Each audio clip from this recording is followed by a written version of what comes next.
Gear Patrol calls their new dive watch the best sub-$500 dive watch. Full stop. Men's Health rated them as the most stylish solar watch in the game. Who are we talking about? It's Movement. They're leveling up your gift giving with the sleekest watches you can buy and the biggest deals of the season. From their innovative ceramic materials to sexy automatic divers, from ultra-thin dress watches to solar-powered statement pieces, and everything in between, Movement is making sure you're the good gifter this year for your family, your friends, or for yourself. And now you can take advantage of 30 to 50% off Movement's California clean watches, jewelry, and accessories to get them a gift they'll never forget. With fast, free shipping and returns and amazing bang for your buck, Movement makes for a relaxed shopping experience. And with one-size-fits-all watches, it's an easy, elegant gifting experience too. Shop 30 to 50% off now at mvmt.com. That's mvmt.com.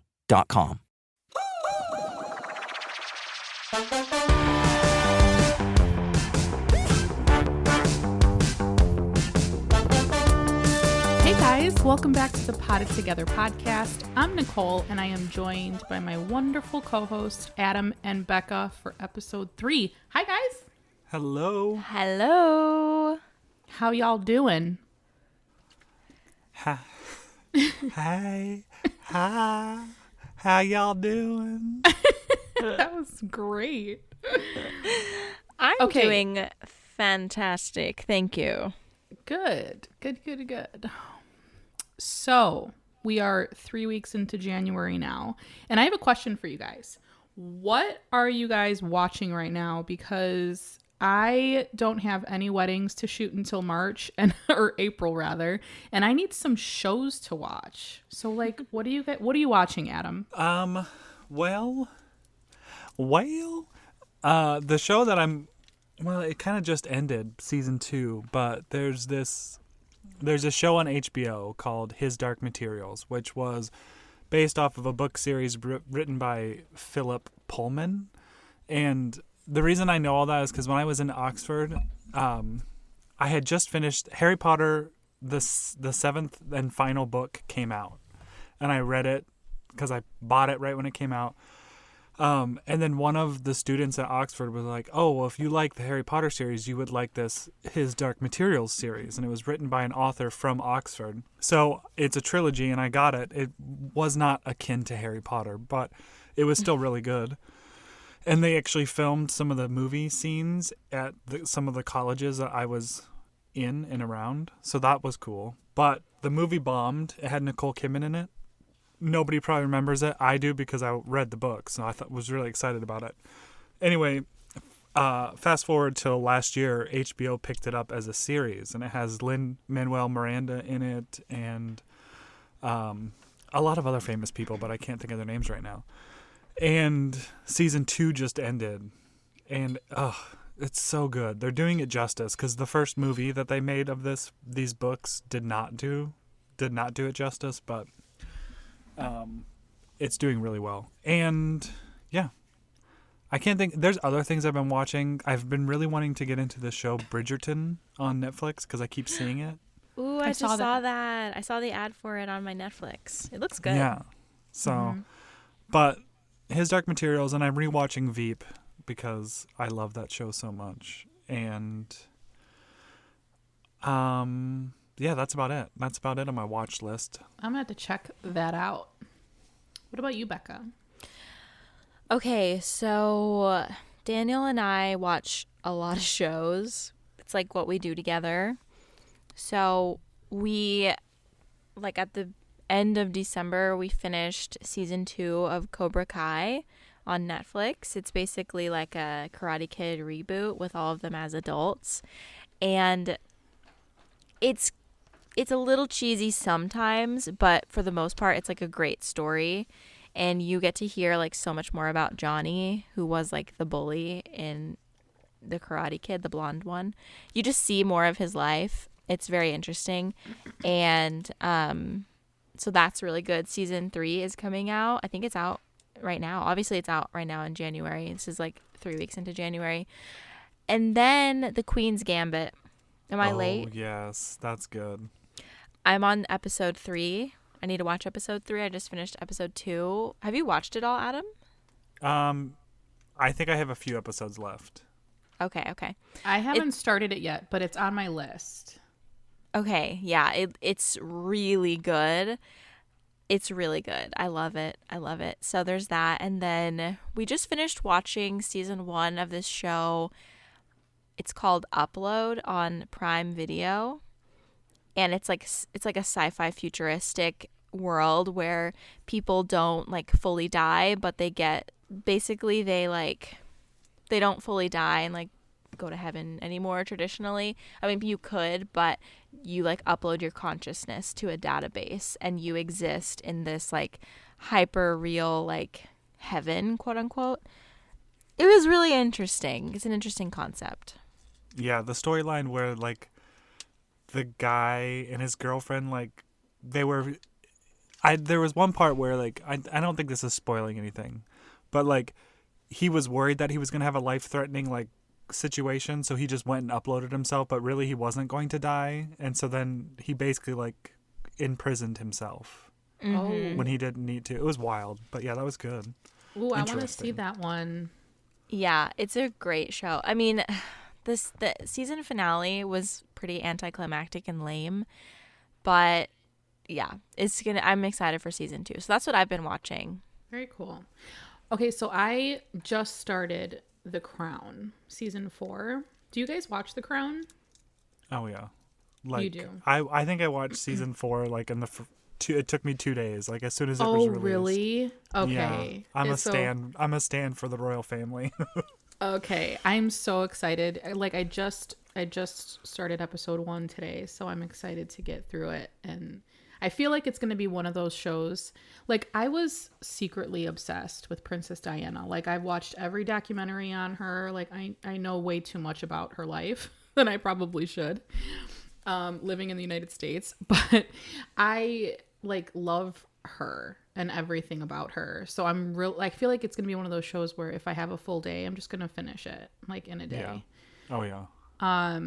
But yeah, I'm really excited about that. But I haven't been watching anything else. I was doing like a lot of like baking shows and like cooking shows through the holidays, and then obviously like some classic holiday movies, but definitely needed some new shows to watch. So I'm excited. I'm going to check those out that you guys mentioned. Sweet. I know it might be a little too old school for Miss Becca, but did you see that Saved by the Bell rebooted with like the original cast? I did. I was debating on whether or not to even check it out because it's not the old cast. I think there's only like 2 people from the old cast in it, right? I think 4 or 5. Oh, okay. Jesse, AC Slater, Zach, and Kelly, I think. Oh, they're all in it? And then I think Lark Voorhees, Lisa comes back at some point. I think Screech is the only person not in the new. Oh, Screech was fun. Yeah, but he's a weird guy. He was weird, yeah. And I like, where is he? Like, where is Screech? Wasn't he in like a couple movies after that? And then like, I don't know. Yeah, then he did like a porno. Oh, no way. Yeah, he did. Oh, gross. Okay.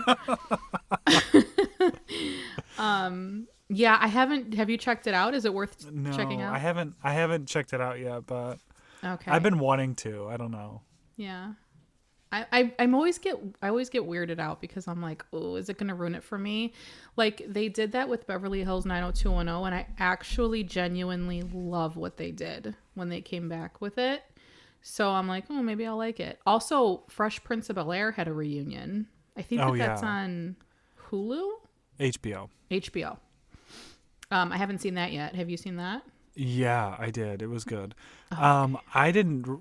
I used to watch that show all the time when I was younger, but it's funny because it felt like a different time because I just watched them when they came on TV. It wasn't like a season. Like there wasn't an order. I just like, whenever the show was on, I'd watch it. Yeah. So like, I don't know if it was just younger me not knowing like arcing storylines or if I just didn't care, but I didn't realize all that drama went down with Vivian because they changed Vivian's after like season 3. So I haven't seen it yet, so don't spoil it for me.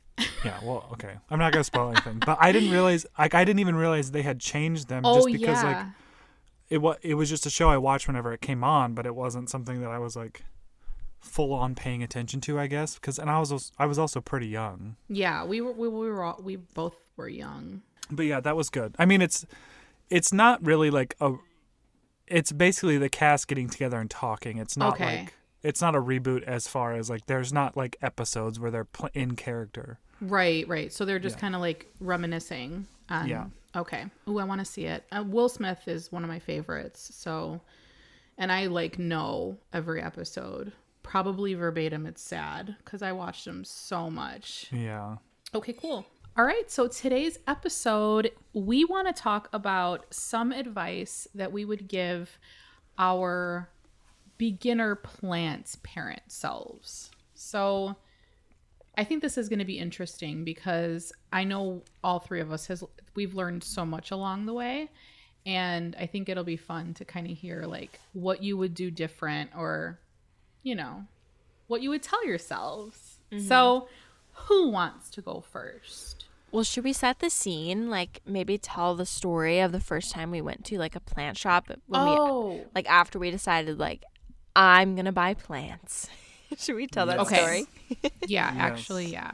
Well, the first time that I had any success with growing plants, it was a succulent, believe it or not, which was crazy. Some people don't believe that, but it's true. I grew a donkey tail for like 2 years successfully. And I pretty much just put it in a window. I don't even remember what direction facing window it was, but it was just a window because I didn't know about that back then. And I just pretty much ignored it. Like I would water it when it was dry and I would ignore it and it just kept growing and growing. So I was like, you know what? Maybe I'll try growing plants. And I remember watching YouTube and like starting watching some people's channels and thinking like, oh man, they have such pretty collections. And I got inspired to just buy plants at that time. So I went to Home Depot, like big box store, of course, big box store, Home Depot. And I remember walking into the garden section feeling like I've never been in a big box store garden section before. Like, I feel like when you're not into plants, you don't see that. You don't recognize them. But when you're into plants, it's like, and you walk into a space that sells them, you're like, oh my gosh. Like I felt like I was in a jungle in Home Depot garden center. So I think I bought a pothos because of course that's like your number one starter plant. I think it was a pothos. Yeah, I think it was. And I don't think I got anything else. And I just remember bringing it home and it was successful. Like I grew it. It was great. I don't think I still have that plant. No, I don't think I do. But I just remember like wanting to get more. So I would go to like big box stores every so often and just kind of like look around. And I went to Lowe's, big box or Lowe's garden center. And then I remember going to Walmart and I never ever knew that Walmart sold plants either. So I was like shook by that. But yeah, I don't know. Like I think that was like my first experience was in a big box store plant shop, which is kind of sad because I think I would almost rather like have gone to a smaller shop, but I made my way there eventually, I guess. Mm-hmm. I think starting out, that's a bunch of people always ask me like if I was brand new to buying plants, like where would I shop? And honestly, I say big box store because the plants are a lot cheaper. It's not necessarily like a local business, which is obviously better. But if you kill something, it doesn't hurt as much because you paid like $10 for that plant as opposed to like $25. And plants from like smaller nurseries or just plant nurseries in general are usually better taken care of. So you might have better success. But I think, I don't know. I don't think that's a bad thing to start in a big box store. It's cheaper. Yeah. My first plant what started my journey. I mean, okay, so I don't feel like I had plants a lot. I think there's been moments in life, like when I moved to a new office that actually had windows, I was gifted a air plant, and I was like, oh, this will be fun, but that died very quickly, in a dry Illinois office. But I was in Chicago and I went to Sprout, and that was probably like 2016, 2017. 2016. And Sprout was just such a cool like shop. I mean, you've been there, Nicole. Like, you know Yeah. how neat it is. And I bought what I know now is the prayer plant, but like the Maranta, the one with like red in the leaves as well, and the purple backs. Beautiful. And then, yeah, I bought a pot with it, and then I wanted to buy a macrame plant hanger, and they were just made out of jute string. Like, they had Oh, some on the yeah. shelf, and they were made out of jute string, but they were like $35. And Sprout is a high-end boutique. It is. I mean, they sell the experience, and the experience is wonderful. Like, you can buy your plant, pot it there. Like, you can buy the soil, like all of that.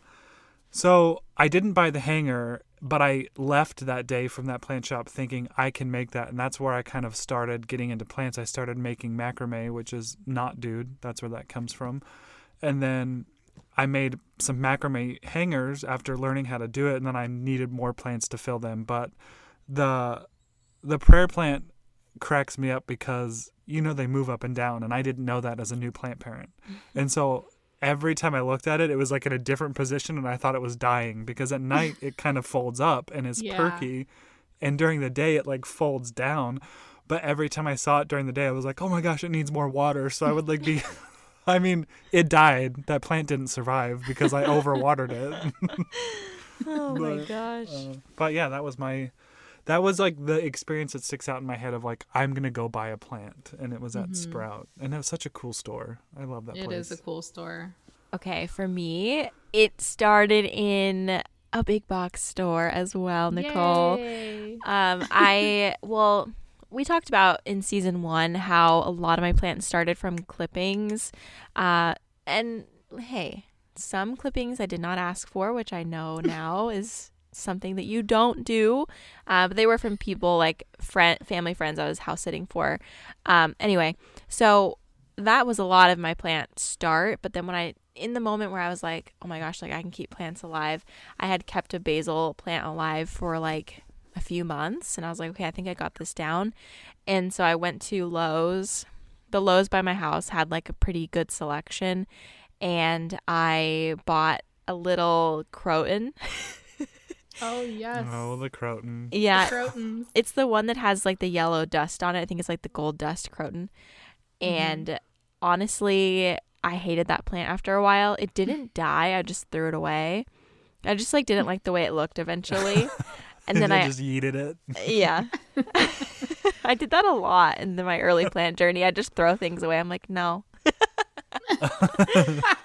And then the other Yeah. And then the other plant that I got that same day was a bird's nest sansevieria. And they were like both like 4-inch pots, like little plants. Like I walked past the pothos and went to the croton. Like I did that, and I will never forgive myself. I know. I didn't even think about pothos for a long time. And then another day I like stress bought a jade pothos. I thought it was a philodendron. It was a mess, but that was pretty much it. And I bought like little terracotta pots to go with it. And I painted the little terracotta pots like sky blue. And then I potted them up, likely in straight up Miracle Grow potting mix. The Miracle yes. Grow. No additives, nothing. And Nothing. that sansevieria pulled through. I had that plant for a really long time, and then I moved and I just didn't want to take it with me like 2 moves ago. So, yeah. Mm-hmm. I feel like we need to write a movie that's akin to Toy Story, but with plants. Like with all the plants that we're just like, I don't care about you anymore. Oh, no. The Isle of Misfit Plants. Yeah. The plant that makes it to college. Oh my god. Okay, well that's interesting. So let's start. Well, first of all, I want to say that when I was in Illinois, I work at a small bank, and it's in a small town, but it's closer to a bigger town with a Walmart. And every day during lunch, I would just drive to Walmart and look at their plants once I got into plants. And that's where I found a couple Cebu Blue That's right. epipremnums. That's where I got my variegated Hoya carnosa compacta for $10. Wow. So Variegated? yeah. Holy. Oh, that's So- right.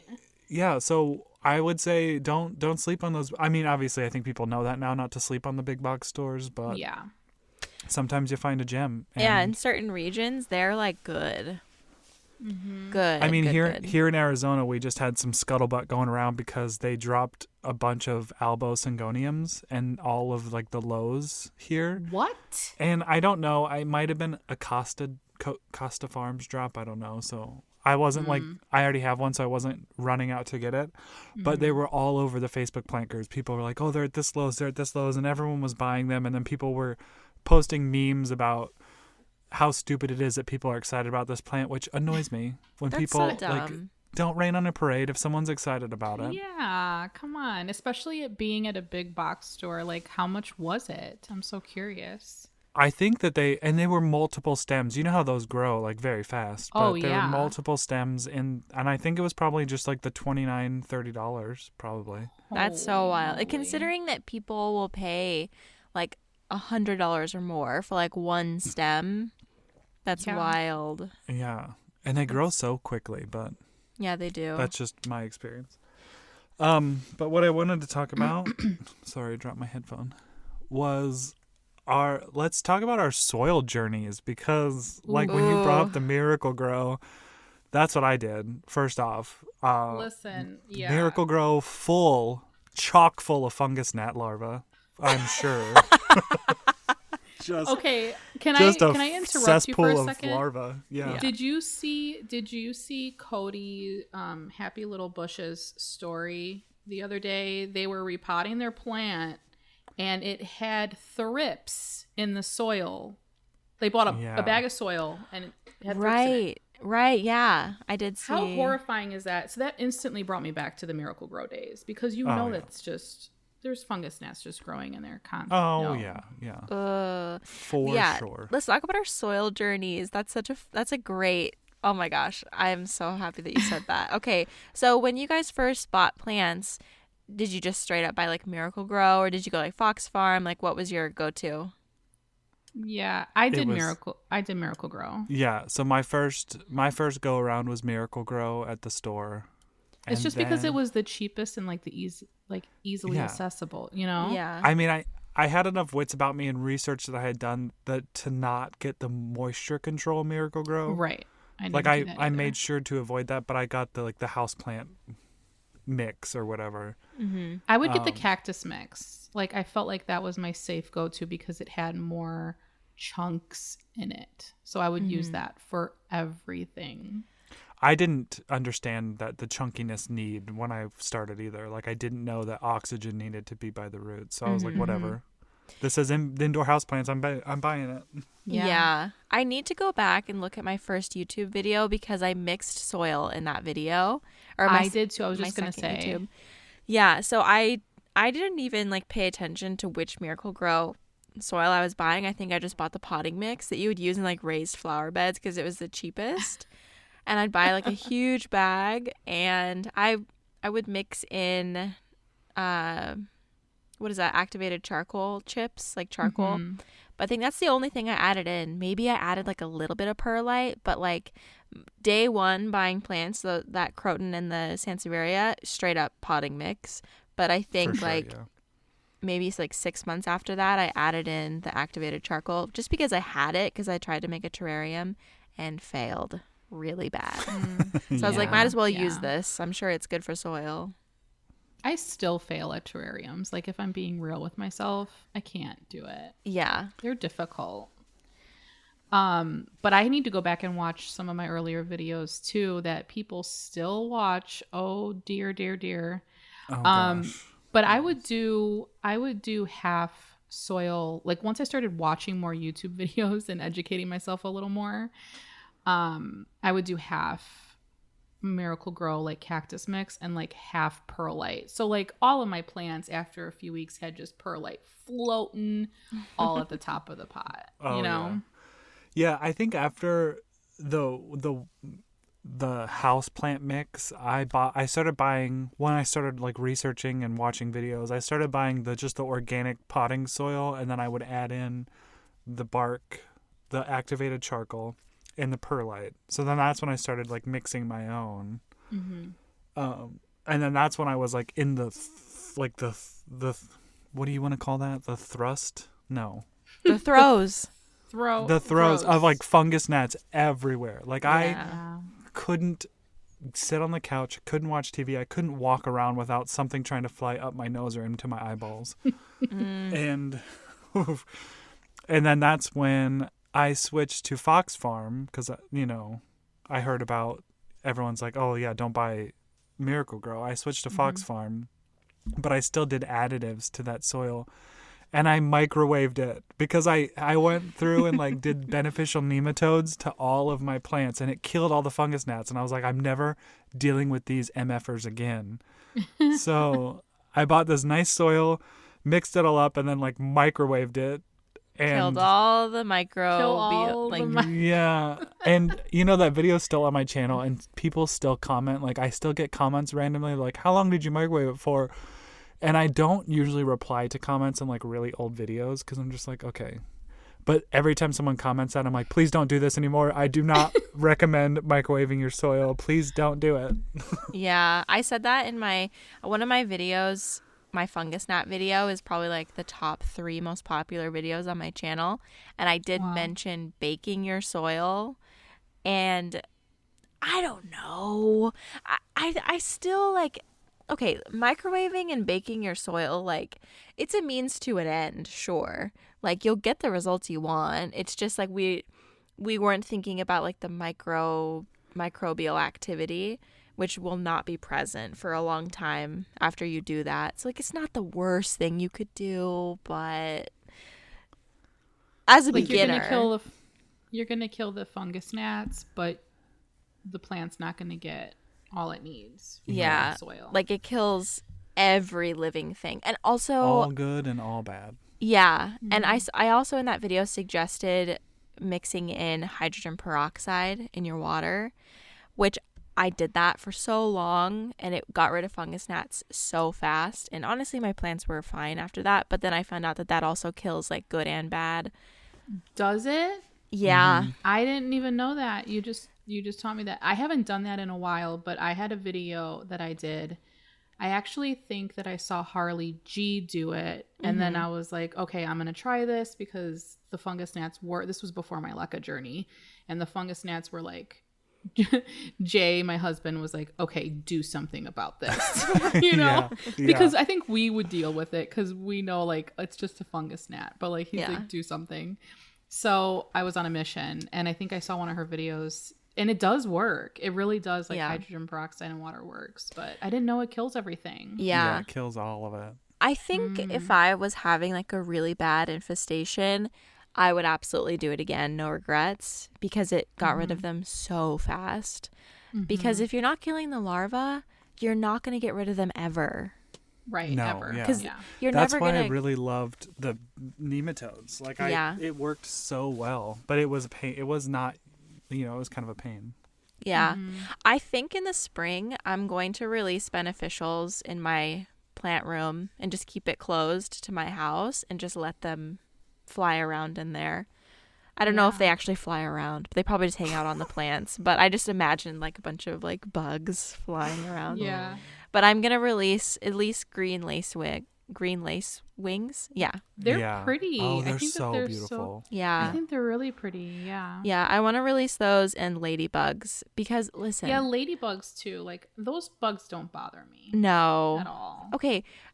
Maybe this is a Midwest thing. Maybe both of you could wait, I just realized all 3 of us now have ties to the Midwest. Why did that not connect before?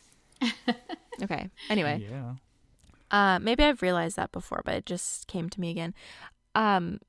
There's these ladybugs. I've heard that there's like mean ladybugs and good ladybugs. And there's these ladybugs that are kind of like a paler red, like almost an orange color. And they have more dots.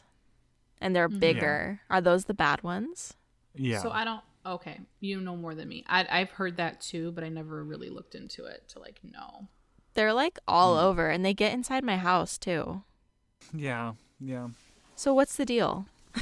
Yeah. What's the deal? I don't know. I've just always known that there was it was like an imposter ladybug, and I think they called it something else, but I can't remember what the name was. Yeah, I think you're right. Okay. And they I don't know what the deal is. I have can't so shed many light of on them. that. Okay, I'll have to look it up. Imposter Ladybug. I'll have to look it up later. Okay. Yeah, gross. But yeah, I want to Yeah. try that this spring and see, because I had some spider mites issues when I first got here, which I was fully expecting because all my plants were touching each other. But I haven't seen anything in a couple weeks, and knock on wood, they're probably going to show up tomorrow. But yeah, I haven't seen much. Welcome to 2021. Yeah. No spider mites in 2021. You're not welcome. I want to leave them Okay. in 2020. So, no, back. I still had a little part of my soil journey, but Oh, so we all talked sorry. about. No, you're okay. You're okay, but let me talk right now, okay? No. Okay. Are you done? We all talked about perlite, which I mean is what we all used at the beginning, and it wasn't. I think it was when I moved to Arizona, and I went to one of the nurseries here. They had vermiculite. Was it no? It was pumice. It was pumice, and it was a big bag of pumice. And you're like, you know what? I'm gonna buy pumice because I just didn't like perlite. We all had it, our experience with it of like, yeah, Floaters. it gives air but they float, and that drives me nuts. It just made me so mad. It turns all yellow and like brown. Ugh. Yeah. Mm-hmm. So I was like, let me try pumice, and I didn't even know anything about pumice. But then when I bought it and I went home and I researched, and a lot of people were like recommending pumice over perlite because the floating factor, it stays in place, it doesn't float to the top. And I've never went back from there. Like I have a couple bags of perlite that I had bought way back when, and I moved here with them, and I don't know what to do with them now because I'm not going to use them, but they're just kind of sitting in the garage. Bring them to a I guess plant I could- swap. True, and I could probably propagate in them because I've seen a lot of people do the perlite propagate. But yeah, so I've since moved to pumice. Hummus. Oh, I love hummus. Yum. Not Daddy's hungry. Ah! But Not boy. yeah. Not So boy. soil's always been a little pain because I have like a tub or like a storage tub. Wait, can you guys hear me? Yeah. Oh, it just got super quiet. I have a storage tub of like all of the ingredients that I mix to make my soil, and it's kind of a pain. But now the De La Tanks is like, Yeah, go to. I mean, I feel like I constantly am like, I'm promoting for you, and that's not even intended. Like none of this is intended, but seriously, it's a one-stop shop. I need to get back to sagebrush and get another bag because I've You're already so used lucky. the whole bag. You're so lucky you live somewhere that sells it. Listen, Plant Shop Chicago, Ozzy, if you're listening to our podcast, please pick up the De La Tanks soil. Please. Yeah. I'll just buy it all from you. Like, seriously. I have a bunch of shops that I need to email about getting it into their shops. Like, people have been giving me recommendations, and I'm saving all of them. I just needed to gather a little bit more information. But if you're waiting for the soil to be stocked near you, it might be. I mean, it's up to the shop. It's very expensive to ship it. I'm not gonna lie. So it's really up to the shop and like what they're willing to invest. But I think I agree. It's a great soil. Yeah, It is. it And you don't really have is. any in Chicago, right? No places in Chicago. There is a place in Missouri. It's called Vintage Hill. It's like 45 minutes away from me. I think it's in like Franklin, Missouri. Okay. They're carrying it, and I need to go visit. I think I want to go there this weekend and go see them. But yeah, so other than that, we don't have anywhere else as of right now. But it's really because of the cost to ship it. It's very expensive. Yeah. But Oh yeah. you could buy it on Amazon, or you can contact Tanks directly if you don't want to buy through Amazon. They totally understand. It's just easy to set up an e-commerce through Amazon. Yeah. And Yeah, it is, I think it's their first time doing something like that. So anyway, yeah. Yeah, Yeah. De La Tank's soil is just, it's so easy. And with the pumice thing, like, because I did do my research after noticing like my perlite was just, because once it hits the air, it just, I don't know what happens. Like, does it oxidize or something? I don't know. But it turns brown and just nasty, and it just looks so gross. So I read about pumice, but you cannot get pumice anywhere in the city, like in Chicago. No, like I had to look it up on Amazon because like Home Depot, Lowe's, like none of those places carry it. And No, smaller yeah, the big shops, box stores don't. Yeah. Yeah. And the smaller shops, it's expensive. So I would have to like get it through Amazon. It was just too expensive. So Yeah. I ended up. I'm going to send you a link to this shop on Instagram. They specialize in pumice. I'll send you their information. I mean, you can, but I only use De La Tanks now. So. Oh, But you can still send it. Never mind. But I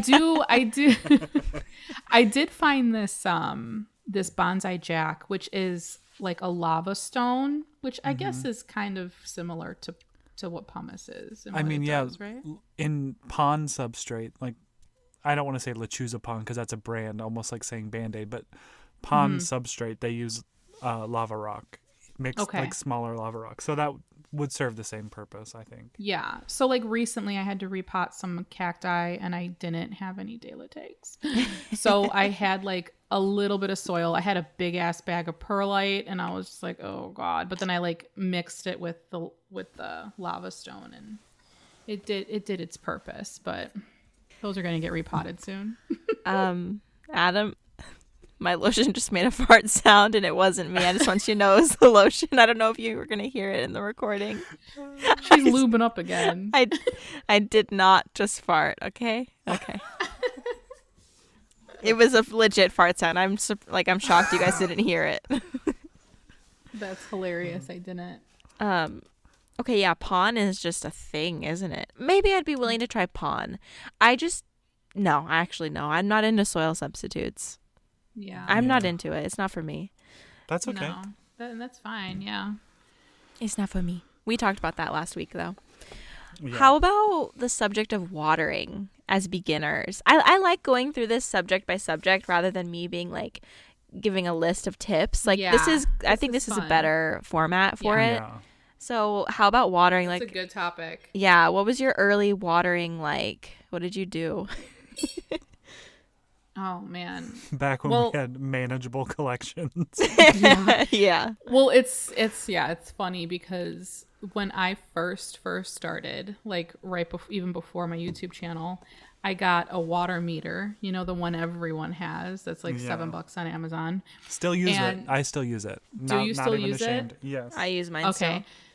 Do you? Yeah. Okay, well then I'm going to sound stupid. But anyway, so I used it and then like I used it for a while and because it works. It doesn't not work. And it's so much better than like the finger method and like sticking your finger in the soil. I hate getting my hands dirty. But then I just started noticing like I got to know my plants that were in soil and like the weight of the pot, and it was just so much easier for me to just pick up the pot and like, okay, I know this needs water, you know? When I first started and someone says like, oh, I can recognize how if my plant needs water just by the weight of the pot, I was like, you are effing crazy. Like who could ever do that? And now I'm like, oh yeah, this needs water just by like holding it up. Right. Same. Or looking at the leaves and they're all wrinkly. It's like, yeah, you need a drink. It's crazy like how well you can train your mind to like and your hands and like just to like know those things. Like how many times do you have to pick up a plant before you start to recognize that type of stuff? You know what I mean?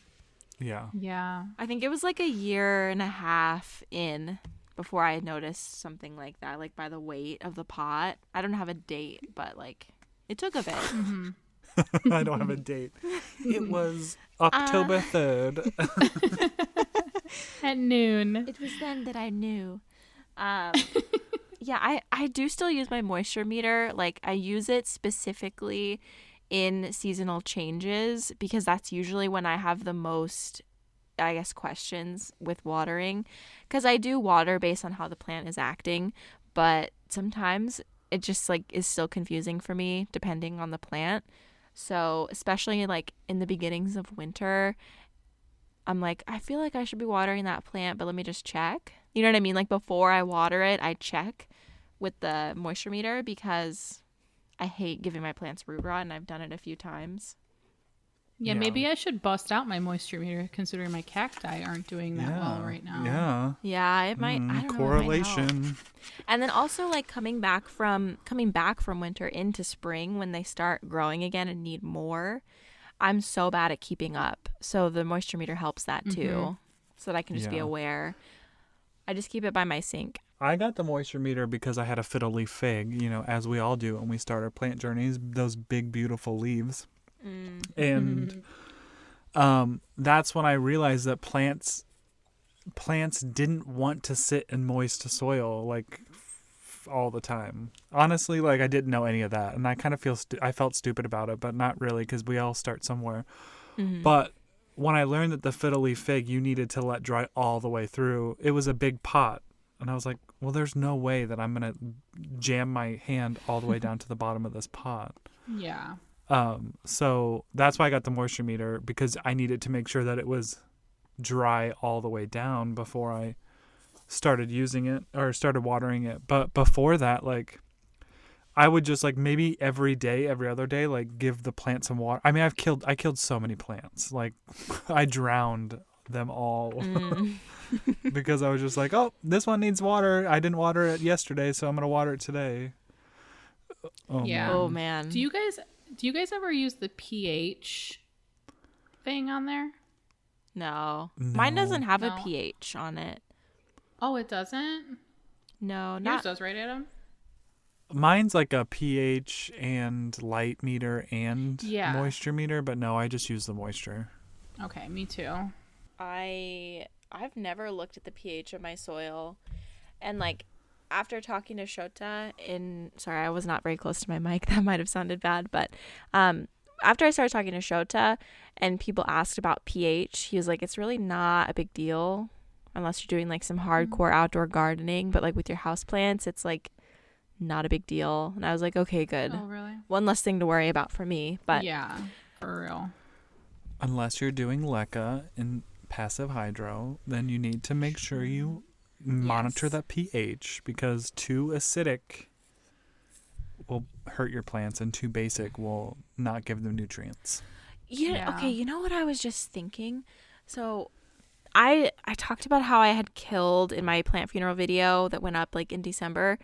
I talked about how this pothos that I had in water, it just died one day. And I was like, what the heck? Like it was getting root rot a lot. Do you think that might be because the pH was off in the water? Oh, Possibly, yeah. Oh, I am shook. So do you think if someone has plants in water full time, they should be monitoring their pH? Oh, yeah. They should, because Whoa. water, like even in the city, like even where I'm at, like we have a really good water system in the city in Chicago. And even so, like I'll test it when like every few months when I'm doing like a LECA flush or something, I'll test it and it'll be off than it was like a few months before. Like it changes with the seasons, I think. I don't know. Whoa. Okay, because I could not figure out why it was getting root rot, because it was just in water and it was very sudden. Yeah. That's so funny. Okay. So how do you balance your pH then? Did we I don't think we talked about this last episode. I don't think so, but there's a kit you can buy on Amazon, and Adam's got it linked in his store. I don't think it's in my store. But it's pretty much a pH up and down kit, so you can test to see like where the levels are. And it's pretty easy to test. I'm trying to think of which one I always used. Was it just down? It was just down. I never used up, because I don't have to ever use up. It always, because the higher number is basic, right? 7 is neutral, higher than 7 is basic, and lower than 7 is acidic. So basically, I was always putting acid into the water because it was always basic. Like ours is too. So I was always having to add some. Well, I mean, it's basically acid. I think you're adding into your water a couple drops. I'm not sure. I'm not sure what it is. Because it needed to be between 5.5 and 6 is where I like to keep mine when I start. That's what I was going to ask. What's the ideal 5.5 and 6 between there? Yeah. For your plants. Okay. It's fun to get those kits too. Like even if you don't have plants, if you're just testing your water, like to see like the alkaline in your water. We were just buying like a bunch of different water bottles from the stores to see, because there was this thing going around like saying that like Dasani I don't know if this is true, guys, so take this with a grain of salt, but Dasani water like from McDonald's had like stuff in it and it wasn't like it was bad for you. And I was Yeah, like, there was a okay, whole no. thing about Dasani actually like having stuff in their water to make you more thirsty. Like it actually was Yeah. worse for you than actually Oh my not Yeah. gosh. Well, Yeah. it does have Yeah. a strange flavor. I wonder if that's why. Yeah, I don't See, know. I've never had the issues with Dasani, but a lot of people say it tastes weird and it's It salty and all of the stuff. Yeah. So Jay was buying this water. We were buying it from Costco because it was a higher alkaline, or so it said. It said it was like 9 to 10%, or not percent, but like a 9 or 10 alkaline level. And we tested it and it was at like a 4. It was ridiculously off. Yeah. I think I saved the pictures because I was going to do this rant on Instagram and I never did it. Maybe I'll circle back to that and out some companies. Nicole's Instagram rants are like everything. If you don't follow her, Just it's have just your very finger funny. ready to just hold on the screen so it just stays there so you can read the entire paragraph. Yeah. I write paragraphs. It's super funny. Okay, so what's the next major thing? Light. Well, What do we all I start didn't- out with? Let's. Oh, Oh, you you didn't. didn't. I'm sorry. I didn't say my little bit. Well, it's the same as yours pretty much. So no need. Go ahead. No, go. I'm sorry. I Well, want. because I thought we were I all want to kind of hear talking it about the coming from your mouth moisture meter. hole. Yeah. Well, early watering. No, I don't have anything new to add. I want to move on. Oh. Okay. Cut this out. I sound like a brat. So we, no, you don't. So we all basically drowned our plants when we started. Is Pretty that much. And I mean, might still be doing it. Nicole? Give her- I don't know if I can even say that about you because. How do you frickin' start with a donkey tail and have it survive still? honestly, Well, that's true. That's true. I I know. bought- I still have it. I bought one early on and I like breathed on it and it dropped 18 leaves and I'm like, okay, whatever. yeah. I think early on I still am an underwaterer, but like I'm an underwaterer because I don't want to overwater.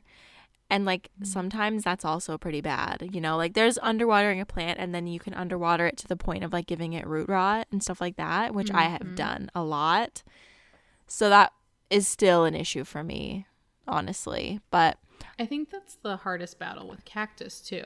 Yeah. Because it's like you try so hard not to give it too much water that if you give it too little water, it rots, like my booby cactus. yeah, because the roots shrink. Someone commented that on a root rot video. And I honestly never ever thought about that. Like I talked about my philodendron mame getting root rot, which by the way, it's now just a stub. Oh, It's like, put it in a grow box. Yeah. This bag. I know it's Cookie jar it. I need to seal it so it's full cookie jar, but I have it in like Magic cookie jar. I have it in a bunch of spag currently in my greenhouse, which is not that humid, but anyway, it's holding on. But someone commented and said, if you didn't if you didn't overwater it, but your roots are rotted, you probably severely underwatered it so that when it went to take up the water, the roots weren't big enough. So do the roots, when you underwater, do the roots just kind of break off and like disintegrate into the soil, or do they feed the plant as much as they can and like end up dying off? They like shrink and Yeah. die because And they can't yeah, soak they up. shrivel. Yeah. And like, yeah, that's basically what they do. Which that's the type of root rot I see a lot. There's only one time I've gotten root rot from overwatering a plant, I think. And that was a pothos. But other than that, I think it's all been because I underwatered, which is like, that's the reason I wanted to underwater them so they wouldn't get root rot, and then they still got root rot. So it's a delicate balance that you have to learn over time. Like with all of these things, you're not going to know all these things right away. No matter how much YouTube, podcast, Google searches you consume, like you will always make those beginner mistakes. Yeah. Unless you're like one of those people that comments on our YouTube videos and is like, I've never done this and I've never killed a plant and I've been collecting for 40 years. And I'm like, awesome, Glenda. Get out. That's just a fake Also, name. if your name is Glenda, that's okay. Yeah, it's not you. Not you, Glenda. I don't know if there's a Glenda who comments on my channel often. I don't remember, but yeah. But I have gotten comments where people are like, I've never killed a plant in 20 years. And I'm like, good for you. Yeah. Bye. Like, you're lying to yourself. Just like me saying I never had pests. But okay. Lighting. Let's talk about lighting. Ooh, lighting. Lighting's a particularly touchy subject for me. Ooh. Your girl just got lights like a few months ago. Mm-hmm. My plants have been living in the dark for years. No, Yeah. not really. And your I cactus mean- collection is just so lovely, though. I'm like shocked that you've never had them before, and your cactus look like they do. In the Midwest, Yeah. for sure, yeah. I've just tried to keep them in like the strongest, sunniest window possible. But yeah. Yeah, I mean, when I started, I felt like I could just like open up the curtains for like a couple of hours, like after I got home from work or whatever, and then that was enough that I needed. Like that, oh, well, they got a couple hours of sun, and I'm just like, God, I just look back and think about those days, and I'm just like, I'm so dumb. Yeah. You're cut, not. Cut to now, my windows are always like shades are all the way up. There is no curtains, and it's just like whatever. Like you get all of the light. Same. Yeah. I think when I first started though, I had this idea. It might have been with that pothos that like putting like your plant in like giving it too much light can hurt it, like, and can cause sunburn, like even in the window, which is technically true, but in a place like Chicago, we rarely have to worry about stuff like that. Like even in the dead of the summer, it doesn't get that hot. But yeah, like I was the same way. I didn't think that they needed half as much light as they do. Mm-hmm. Yeah. Yeah. There obviously are some plants that can survive without sunlight on them direct. Like, okay, they need light, but like I had an aglaonema on my desk at work. I had a north window, but it was like 5 feet from the north window, and it was under fluorescent lights all day long because I was working, and it was just thriving and living its best life. Like, but that's something I had to learn throughout. Like, okay, well, these plants can take that, and these plants can't, kind of thing. Yeah. I think for me it was like I never had plants too far away from the windows because I thought they all needed like a ton of light, because I was like comparing it to like outdoor gardening, and I knew that they wouldn't be happy in full sun, but at the same time, like a lot of my early plant journey was like huddling as many plants as I could around the windows.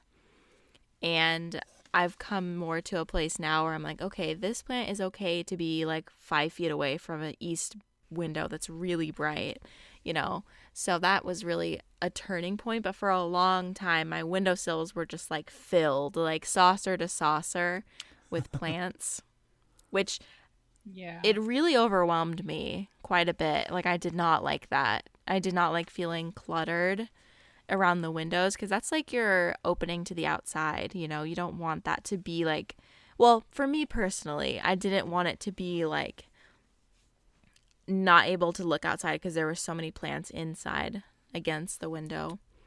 So I still struggle with that a little bit, honestly. But Well, like you see people like Summer Rain Oaks and like even Nick Pileggi, where like literally like there's just plants just like everywhere, and I'm just like, I don't understand how you know when to water.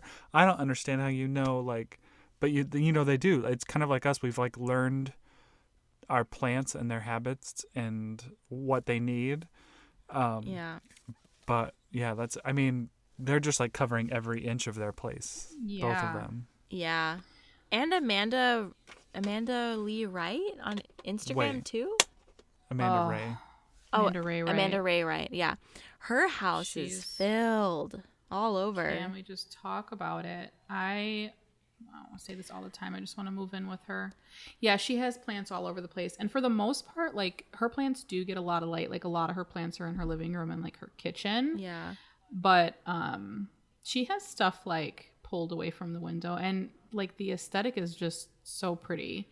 Yeah. But I mean, if we're talking about Sansevieria and like snake plants, or I'm sorry, Dracaena, or ZZ plants, like stuff like that, like they don't need to be in windows. They really Right. don't.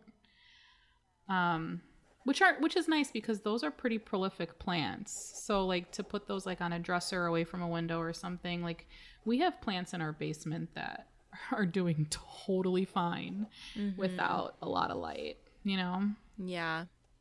So your house is 2 levels, Nicole? Yeah, we have our main level and then the basement. Okay. Oh my goodness. Yeah, I mean, lighting is just such a strange thing. I think once I learned about the specific exposures from each type of window, that really helped a lot. And a local nursery actually had this chart in the houseplant section that had like north windows and like a bunch of plants to be good in north windows and south. For each window they had like a list, and they had a lot of the plants on the list, and I was like, this is so helpful. That chart, Yeah. I took a picture of it and I like studied it. It helped so much. It's hard when you're starting because you have like all of the plants are like medium indirect or bright indirect, and you're like, what the hell does all this mean? And I saw someone talk about a shadow in their hand. So like they put their hand in the light, and if the shadow was like very like hard lined, no feathering, that's direct light. And then if you had a little bit of feathering where it's like a softer on the edges, that's like, you know, bright indirect light. And that kind of really helped me figure out lighting situations in my own home when I was starting, because I'm pretty sure I put some plants in direct sun that should not have been in direct sun. Yeah. Yeah. It's a lot of experimenting and observation. You have to be what is it? I was about to say observative. That's not Observant. observant. Thank you.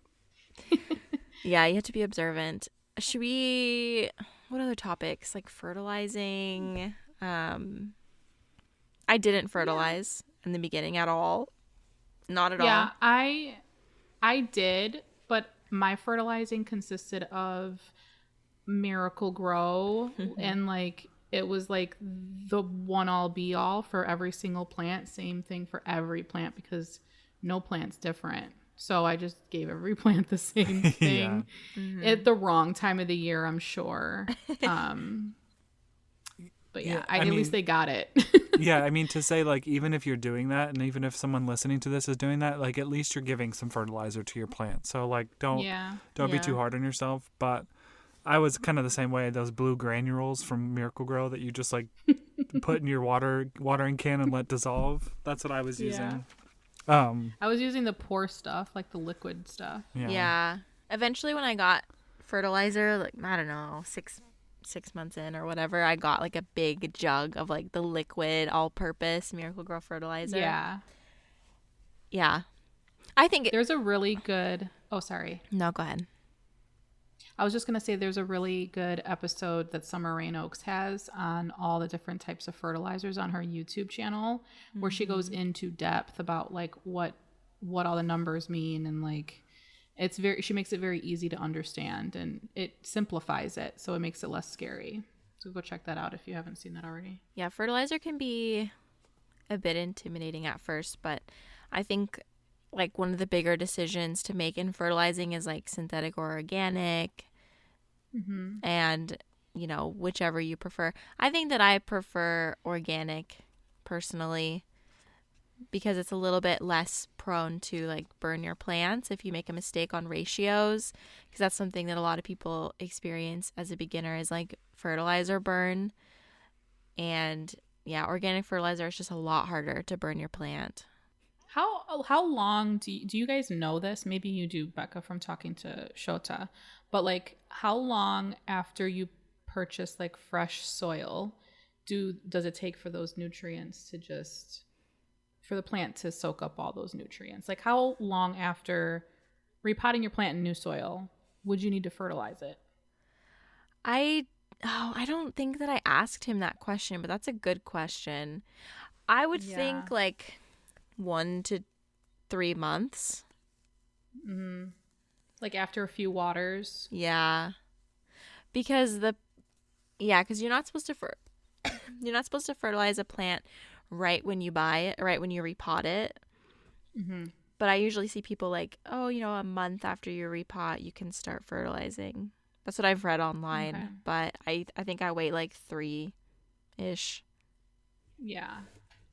That's a good question. Okay, so before we take off, I want to know moments in your plant parenthood that you were just like amazed and you were like, I didn't know this was a thing and I'm so excited, and it kind of changed your view on like plants.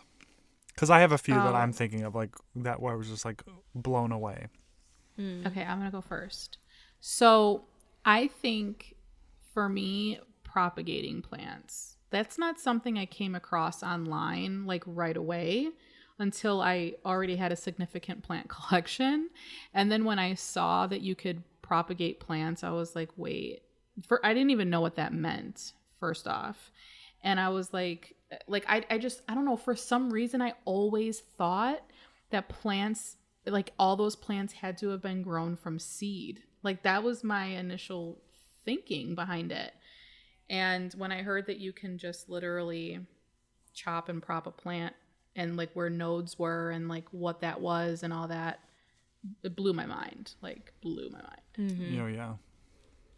Yeah. I think I had a cutting of this monstera, like the monstera that I grew from a tiny leaf. The person's plant that I took the cutting off of, family friend again, but Not a nursery. it was just like so scraggly and did not look like a monstera at all. It actually looked like a pothos because it was like vining. And I took the cutting and I did some research and found out it was a monstera, and I was like, whoa. And then I planted it. Somehow I took the cutting in the right place. I don't know how that happened. And it grew a root. Sheer luck. Yeah, honestly, pure luck. There's no other reason. I had no idea where to cut the plant. I know that for sure. But it started growing another leaf. Like when it grew that second leaf, like when I tell you my mind was blown, I cannot even describe the excitement that I was feeling in that moment, because I had never known that, like similar to what Nicole said, like I had no idea that would happen. I thought I was just going to have this one leaf forever. And then like a few days after I potted it up, it starts pushing out a new leaf. Like I was so freaked out in a good way. Yeah.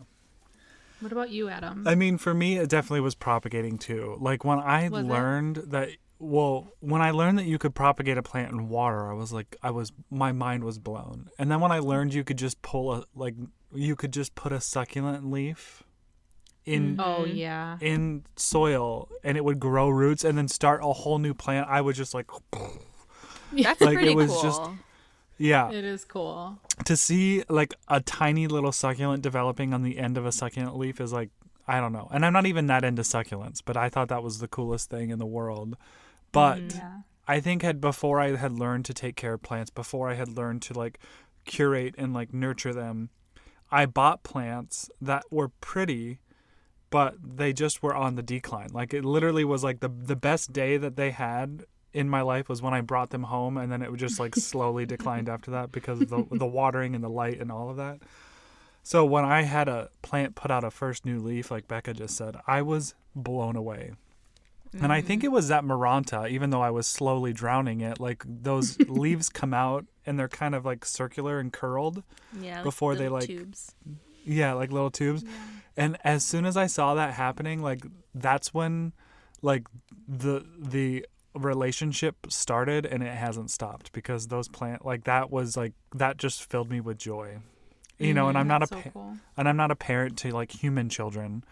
But I've said this before, and I think I've said this on the podcast, but like it was, to me, like the proudness I felt was just like how a parent would feel when their kid did something amazing. Like it was just, I don't know. I think what you said was didn't pick their nose and wipe their boogers on the couch. Yeah. Yes. I think that's what you Yeah. They decided to just put it in a Kleenex. Put it in the Kleenex like a normal human. But yeah. But it's been a journey. It's been a huge journey for all of us. Like, we started years ago, and I don't know. It's kind of cool to like look back and see. Although I do get cringy when people watch old videos. I'm like, please don't do that. Yeah, I know. I thought about doing a series like on my YouTube channel about like me rewatching all my old videos and like making that a thing, and I'm like, do I really want to put myself through that? Because we did a collab video like that, and which was a lot of fun because we were together. Yeah. But like sitting in a room by myself, listening to my old self talk about plants and not know what I'm talking about. Ooh. Well, Becca, you did that cringe. for a hot second too with Yeah. like Oh, I have yeah. a previously on De La Plants series, which I would like to bring back an Yeah. episode or two. But it's like a lot of my early videos, I wasn't like giving instruction. I was just showing what I was doing. And it oftentimes was like missing information or just not super informative. So Yeah. it's helpful to go back and edit, but cringe. Very cringe. Cringe, yeah. But I mean, if we didn't do it, we wouldn't be where we are now. Like we all started there. We all started there. Yeah. You know? Yeah. So. Like we could do an entire other episode about like content creation, like being a Yeah. Yeah, that would be Being a fun. I newbie. think someone requested that. Yeah. I mean, there's been a few episode requests surrounding stuff like that, and maybe we could do like a bonus episode or something. Yeah. But yeah, I think it's just a sign that you're growing. Like cringing at your old self, honestly, is a good thing because it means that you've grown. Like just on a personal level, some of the things that I used to say, like I'm horrified, and if it ever surfaced, I would be mortified. Like I don't ever, like growing up in my small little bubble, you just say Yeah. and do For sure. things that you don't once you've learned more about the world. So you're growing, and that's a good thing. Yeah. Yep. For sure. And recognizing that like you now know plants need light, or you now know plants need food is a good thing, you know? Mm-hmm. Or you now know to put the damn watering can down because you're drowning. Use your moisture meter. Yeah, the plants are dying. Yeah, and like the plant isn't just dying randomly. It got spider mites, and you're too silly to notice. That's mine. That's my big Yeah. takeaway. We didn't talk about pests, but like realizing that pests were a thing was probably the worst day of my life. And Yeah. I used to see people, like, I was thinking about this a few days ago. There was this person on Instagram I followed. I still follow her, but she had spider mites on a plant. This was like maybe like a couple months into my plant journey, and I was like, what's this? And she completely took all the soil off of the roots and soaked it in a bath. The whole plant, leaves, roots. Whoa. Sometimes they wouldn't even remove all the soil. They would just take it out of the pot and like soak it in a bath when they found out it had spider mites. Does that work? Yeah. I haven't seen her do 'Cause it you're again. drowning it. I mean, it would work. I mean, people have done that for like bad mealybug infestations, a dunk. Yeah. Or I do that sometimes when I buy new plants and bring them in. I just like What are you give dunking them a in? dunk. Captain Jack's Dead Bug Brew. Like is it like a concentrate and you put water? It's no, you don't just Yeah. like straight up put that because it'd have to be a big No. bucket. Yeah. Okay, so it's a concentrate, right? Yeah, I mean that wouldn't hurt, like to do a dip in some Bonide 8 or some Captain Jack's. Yeah. You know, we should do a whole other episode on this because Sorry. I'm sure. Yeah. But on bugs, we totally should because I guess. Oh man. We could I mean, the video where I dunked my entire bishop's cap cactus into alcohol, rubbing alcohol thing. straight up. straight up rubbing alcohol. I was done. It was covered in mealybugs, so there was no Q-tipping that. No. You know. No. That's wild. Mealybugs just like pop up. But yeah, we should save this Overnight. We should save a pest one. Like we could do maybe a pest Q&A or something.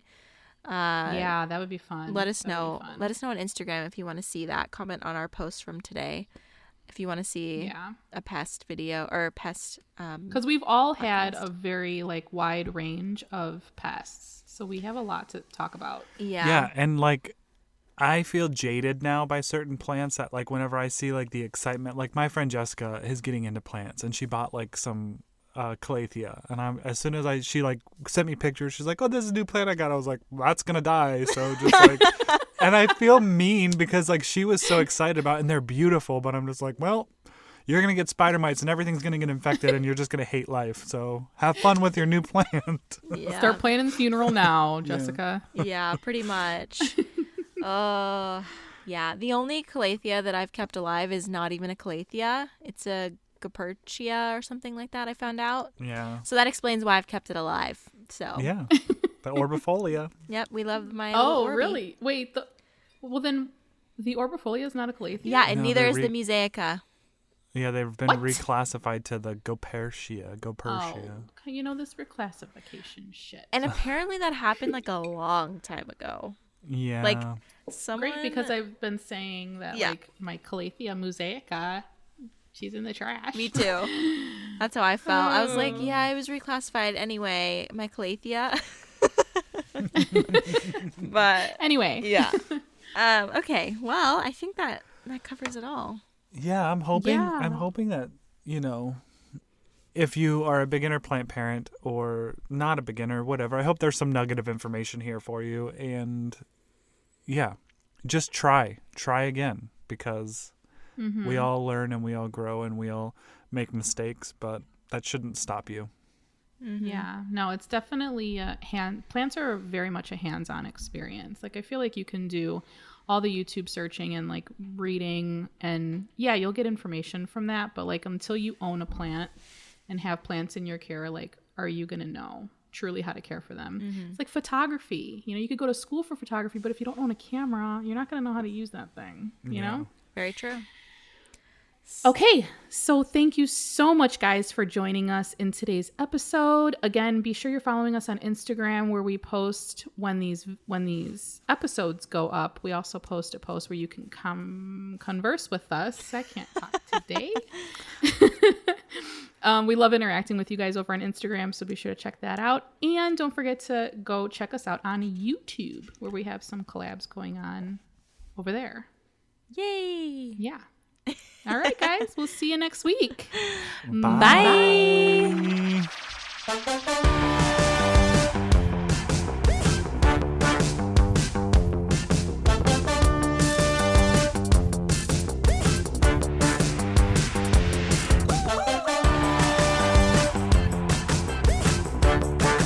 Gear Patrol calls their new dive watch the best sub-$500 dive watch. Full stop. Men's Health rated them as the most stylish solar watch in the game. Who are we talking about? It's Movement. They're leveling up your gift giving with the sleekest watches you can buy and the biggest deals of the season.